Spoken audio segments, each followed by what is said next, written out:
Welcome to Ping 24 Updates. Subscribe my channel and press the bell icon for more updates. The world's attention is fixed on the West Philippine Sea. Headlines flash across global newsrooms, and every update is dissected by analysts and leaders alike. This stretch of ocean, once a distant concern for many, has become the epicenter of a growing international crisis. Trilateral naval forces, America, Japan, and the Philippines, form a united front, challenging Beijing's assertiveness.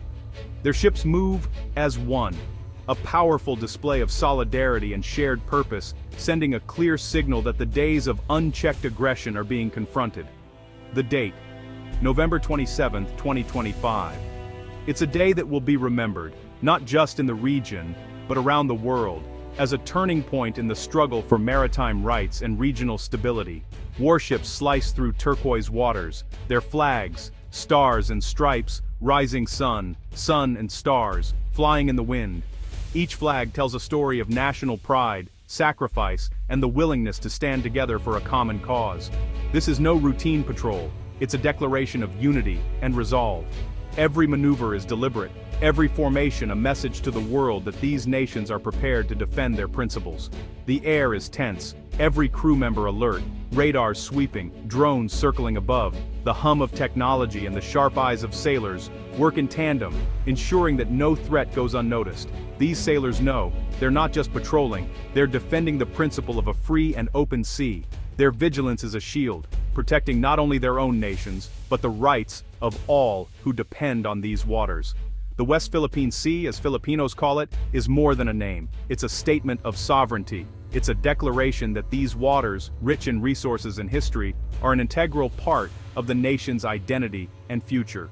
For years, Filipino fishermen have watched their waters shrink under pressure. Their livelihoods have been threatened, their traditions disrupted, as foreign vessels encroach ever closer to their shores. Now, with allies at their side, the Philippines is sending a message. Silent acquiescence is over. The presence of American and Japanese warships is a promise. The Philippines does not stand alone.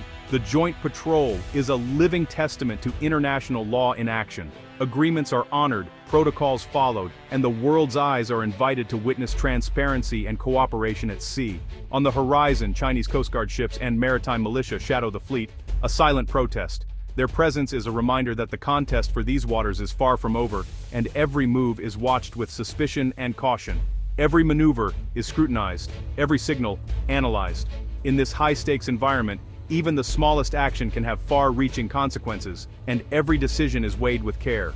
The world is watching, knowing these patrols could shape the future of the Indo-Pacific. Newsrooms buzz with updates, and people everywhere wonder what the next chapter will bring.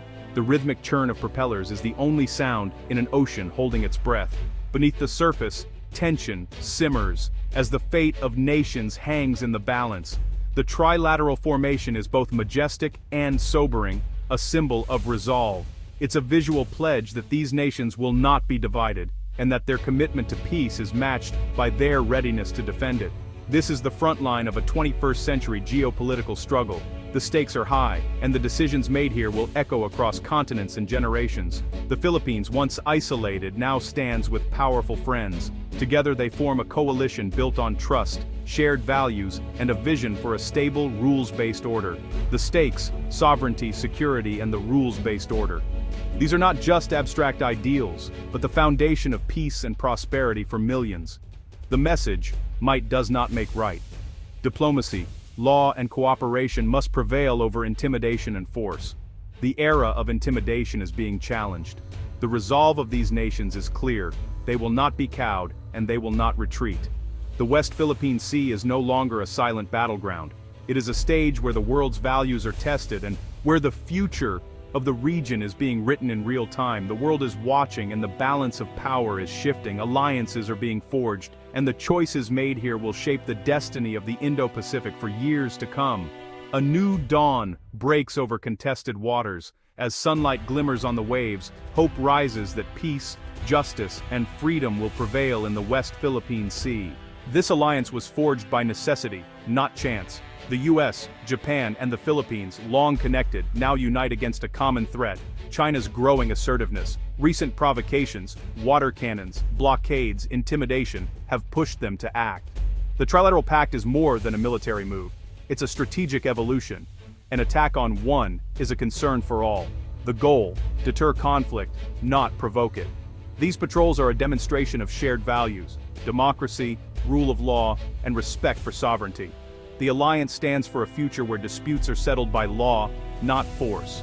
The USS John Finn leads the American contingent, a symbol of U.S. commitment and firepower. With its advanced weaponry and highly trained crew, the destroyer stands as a testament to decades of naval dominance and technological innovation. Its presence in these contested waters sends a clear signal: the United States is prepared to defend its interests and support its allies. Alongside, Japan's JS Suzutsuki signals a historic shift: Japan's readiness to defend regional stability. The ship's sleek lines and modern systems reflect a nation that has embraced a more assertive role in the Indo-Pacific, determined to uphold peace and security alongside its partners. The BRP Antonio Luna, though smaller, embodies Filipino pride and resolve. Every sailor aboard represents a nation determined to protect its sovereignty and contribute to the collective defense of the region, no matter the odds.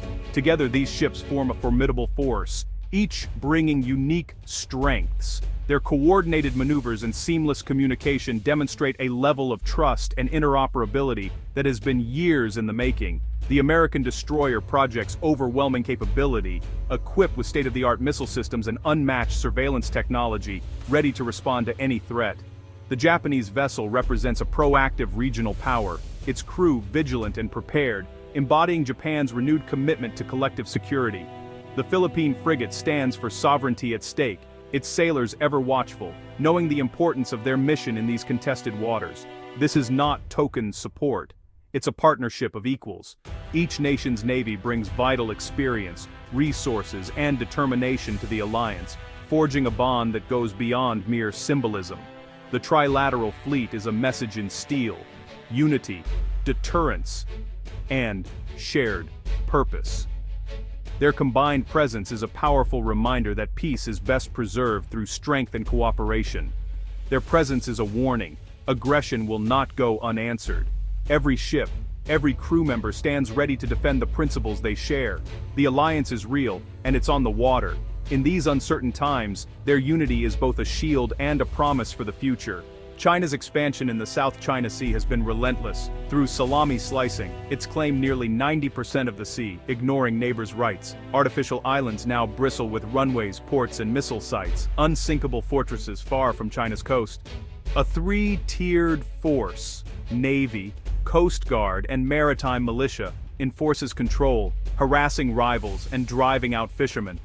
Filipino livelihoods have been destroyed, oil and gas exploration halted. The Philippines' outposts are besieged, their sovereignty under constant threat. China's gold de facto control, regardless of international law. Scarborough Shoal, once a lifeline for Filipino fishermen, now a symbol of lost sovereignty. Seized by China in 2012, it's blockaded by Coast Guard ships, off limits to Filipinos. The joint patrols now pass near this flashpoint, asserting presence without direct confrontation. Their message: Scarborough is not undisputed Chinese territory. For Filipinos, Allied ships near the shoal bring hope and vindication. The patrols challenge the narrative of inevitable Chinese dominance. The risk of miscalculation is high, but silence is no longer an option. For years, the Philippines faced overwhelming odds: outgunned, outnumbered, and isolated. China's gray zone tactics kept aggression below the threshold of war, leaving Manila with few options. The joint patrols change everything. Now, any hostile act risks drawing in U.S. and Japanese forces. This new reality gives Filipino vessels confidence and protection. The Philippines shifts from defense to assertive presence, documenting every incident. The world is watching. China's actions are no longer hidden. The struggle is now multilateral, not a lonely fight. The joint patrols transform the Philippines from victim to proactive defender. Backed by allies, Manila stands tall on the world stage. These patrols are more than symbolic. They're a masterclass in military coordination. Ships drill complex formations, practice communication blackouts, and rehearse joint search and rescue. Anti-submarine warfare is a focus, countering China's growing undersea fleet. Air defense exercises link sensors, creating a protective bubble over the fleet. Every drill signals readiness. The alliance can operate as one in crisis. The message to Beijing is clear: undersea and airspace dominance will be contested. These are not vulnerable targets, but a credible, integrated force. Every maneuver is a warning. Aggression will be met with unity and strength. The alliance is preparing for any threat, not just posturing. The cost of hostility is now unacceptably high. China's response is swift and sweeping. Diplomatically, Beijing condemns the patrols, accusing the alliance of provocation. State media frames China as the victim, the US as the aggressor. Militarily, China launches overlapping exercises. Warships, jets, and carrier groups shadow the Allied fleet. Coast Guard and militia vessels escalate harassment, testing the alliance's resolve. China increases pressure elsewhere, swarming Philippine and Japanese-held features. Economic threats and diplomatic lobbying target Manila and the region. China's strategy test unity, intimidate and warn others of the cost of defiance. The contest is now full spectrum, military, diplomatic, and economic. At the heart of this conflict lies a fundamental question: will international law prevail, or will power dictate the future? The Indo-Pacific is not just a region of economic opportunity, but a stage where the principles of law and liberty are being tested. The 2016 Hague ruling was a landmark moment. It invalidated China's sweeping 9-dash line, affirming the Philippines' rights under the United Nations Convention on the Law of the Sea. This decision was meant to uphold fairness and protect smaller nations from coercion. Yet, China rejected the verdict outright, continuing to assert its claims and ignoring the rules-based order that underpins global peace and cooperation.